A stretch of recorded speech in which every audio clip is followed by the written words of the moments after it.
ada Sugan Utama. Dr. Reza Gladys dan suaminya hadir langsung sebagai saksi korban dalam kasus yang menyeret Nikita Mirzani ke meja hijau. Apakah kasus Nikita Mirzani ini benar-benar solid? Persidangan antara Reza Gladys dan Nikita Mirzani terus menjadi sorotan publik, terutama terkait dugaan pemerasan sebesar 4 miliar rupiah. Dalam salah satu momen yang paling menyita perhatian, Reza Gladys secara mengejutkan mengaku tidak mengenal sosok bernama Sarno saat ditanya majelis hakim. Padahal nama Sarno belakangan sering disebut-sebut di media sosial dan diduga kuat disindir oleh Reza Gladys melalui unggahan story-nya. Fakta ini menimbulkan keheranan publik, mengingat sosok Sarno disebut-sebut hadir dan terlibat dalam proses penyerahan uang dalam perkara tersebut. Perbedaan keterangan antara BAP dan kesaksian di persidangan makin menguatkan kesan ada hal yang coba ditutupi atau dialihkan fokusnya. Tim pengacara Nikita Mirzani bahkan mempertanyakan klaim tekanan mental dari Reza Gladys karena di saat bersamaan ia masih aktif berjualan produk di TikTok padahal sebelumnya mengaku stres berat dan tertekan.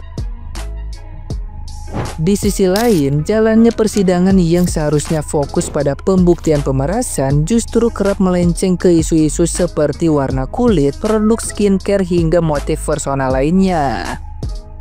Hal ini membuat publik dan praktisi hukum geram karena inti perkara terasa dikaburkan. Reza Gladys menegaskan bahwa dirinya terpaksa memberikan uang miliaran rupiah karena tekanan besar terhadap reputasinya sebagai dokter dan pemilik bisnis dengan ratusan karyawan.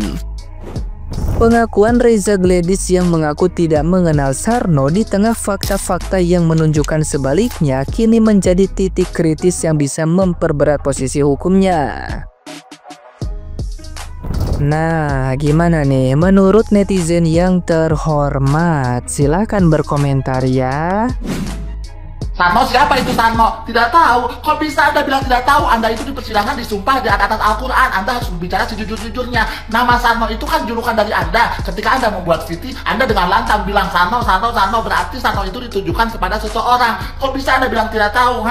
Ada apa sebenarnya? Anda jangan mempersulit kasus Nikita Mirzani. Anda bilang ini kasus pemerasan, tapi Anda bilang tidak ada masalah dengan Nikita Mirzani. Ketika Anda ditanya masalah produk, ternyata produk itu Anda bilang treatment. Mana ada treatment itu produk? Mana ada treatment itu tindakan.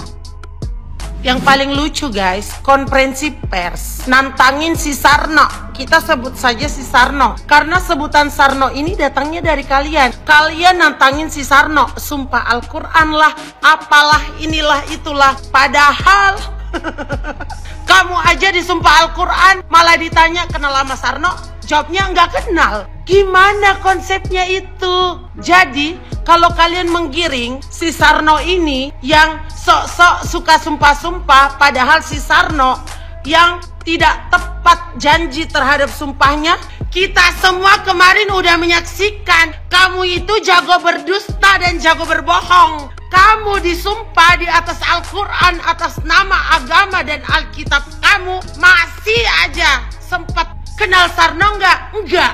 Gimana tuh? Sebel ah. Jadi menurut penjelasan dokter RG yang Mami tangkap itu, dia itu lebih cenderung ke dokter Samira atau Doktif ya. Permasalahannya tuh sama Doktif atau dokter Samira. Tetapi kenapa yang ditahan itu Nikmir ya kan? Itu udah tanda kutip ya guys.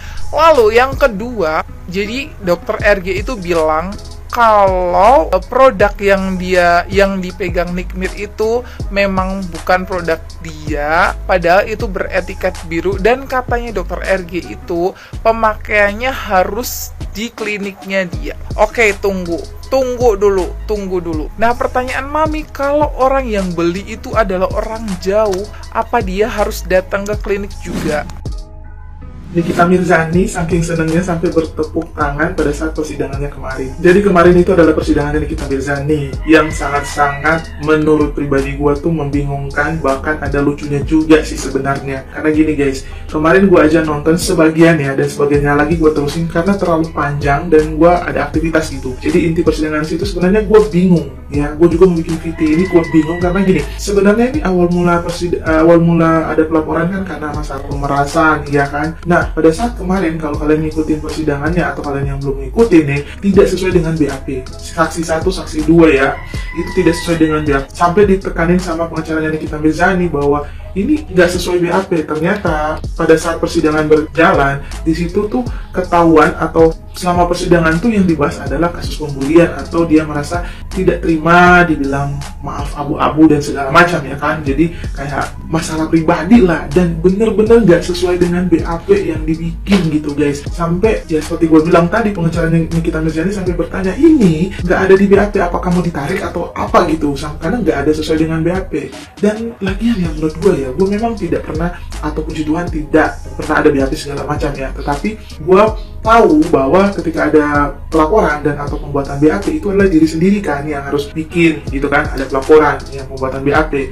Dan kalau lu yang merasa kayak jadi korban dan merasa dirugikan, mendingan kalau menurut gue ya, pasti lu bakalan tahu dan bakalan sesuai dengan pelaporan. Tapi kemarin yang terjadi di persidangannya RG sama Nikita Mirzani, akhirnya mereka bertemu nih, beda, malah adalah kasus pribadi kalau menurut gue. Jadi tuh sampai buat persidangan tuh sampai kayak riuh, rame, jadi kayak bingung gitu orang-orang yang lihat, kok nggak sesuai BAP, kok nggak sesuai dengan yang dilaporkan, kok nggak sesuai dengan awal gitu kan. Tapi ya udahlah, kita tinggal nunggu aja karena ini belum akhir, ini masih ada lagi lanjutannya. Ya kita tinggal lihat aja lah persidangannya seperti apa. Mudah-mudahan ya seperti gue selalu bilang, ada jalan terbaik dan ada jalan keluar dan cepat selesai. Nah guys, menurut kalian gimana? Coba deh kalian komen.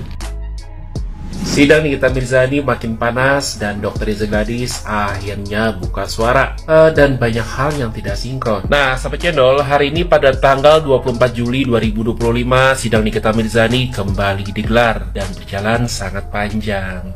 Tapi kali ini ada hal yang berbeda dari biasanya ya. Ada suguhan utama, Dr. Reza Gladys dan suaminya hadir langsung sebagai saksi korban dalam kasus yang menyeret Nikita Mirzani ke meja hijau. Nah, netizen channel mencatat beberapa poin penting yang bikin kita semua harus mikir keras ya. Apakah kasus Nikita Mirzani ini benar-benar solid? Pertama, jadi menurut saya ada ketidaksesuaian antara dakwaan jaksa penuntut umum dengan kesaksian langsung dari Dr. Reza Gladys dan suaminya. Kedua, jadi produk yang selama ini disebut-sebut sebagai milik PT Glavicia yang konon katanya dijelek-jelekan oleh Nikita Mirzani, ternyata berdasarkan kesaksian hari ini diduga adalah produk milik PT lain dan diduga hanya ditempeli stiker brand Glavicia. Loh, kok bisa ya? Tiga, jadi ada dugaan penyadapan ilegal dalam kasus ini. Pasti penasaran kan? Apakah alat komunikasi yang digunakan oleh Ismail Marzuki itu disadap secara tidak sah? Kalau ini terbukti, maka kasus ini akan punya cabang hukum baru yang bisa sangat serius. Dan keempat nih, terakhir, sahabat cendol harus ekstra sabar karena analisa dari netizen channel itu kali ini akan berdurasi sangat panjang. Jadi akan dibagi dalam beberapa part biar lebih fokus dan detail. Persidangan yang sangat dinanti-nantikan. Sejauh ini yang aku tengok persidangan yang banyak penonton yang sungguh dinanti-nantikan, dan itu ya persidangannya Nikita Mirzani ini. Tetap salpok sama si Piring ya, datang-datang pengen ngasih dukungan, pengen ngasih suara. Di tengah persidangan malah memperkuat kalau si TRG ini semakin bersalah ya kan. Makanya Miring, kau mending di rumah aja lah, minum kopi pakai panci. Terus kalian tengok nggak part ini yang jaksa yang menye-menye ini, jaksanya si DRG. Kayaknya ini bukan jaksa deh, lebih cocoknya Sister Hong yang lagi viral itu. Aku di awal kira Sister Hong ngapain kok di situ. Terus ini flu-nya belum sembuh ya, makanya pakai masker mulu. Kalian tengok juga kan waktu Nikita Mirzani maju ke depan sama si DRG sama beberapa jaksa itu, yang Nikita Mirzani kelihatan udah kayak nggak bisa menahan emosi. Kalau aku kian itu kayaknya udah kulepukkan aja itu barang bukti itu ke kepalanya si DRG ini. Kesal gitu, apa yang ditanya, apa yang dijawab. Yang dibahas malah perskincarean, tapi larinya tak ke dokter lah, ke anu lah. Gak jelas kau, pelangak-pelongok terus. Jangankan sekelas kita sebagai penonton, jangankan sekelas Nikita Mirzani yang jadi lawan, hakimnya aja bingung sama si DRG ini. Makanya sampai dibilang jangan ulang. Yang ditanya apa ya itu yang dijawab. Makanya makan kau sebelum berangkat. Kurasa udah gak selera makan lagi si DRG ini ya kan. Aduh, kurasa deh. Udah gak ngerti lagi lah. Tapi serius loh, aku yang sampai saat ini menunggu perkembangan, selalu kepoin udah kayak mana ya kasusnya Nikita Mirzani ini. Keluar dari tahanan di Borgol, dikelilingi ya kan, sampai dijaga ketat. Udah kayak orang yang korupsi miliaran dolar. Tapi ya untuk saat ini aku pribadi juga mendukung dia. Ya semoga cepat kelar masalahnya, semoga mendapat keadilan, berkumpul lagi bersama keluarga. Semoga juga tidak ada udang di balik bakwan, dan hakim yang terhormat ini bisa memberikan keputusan yang bijaksana dan benar-benar itulah keputusannya. Buat DRG semoga turunnya nyata.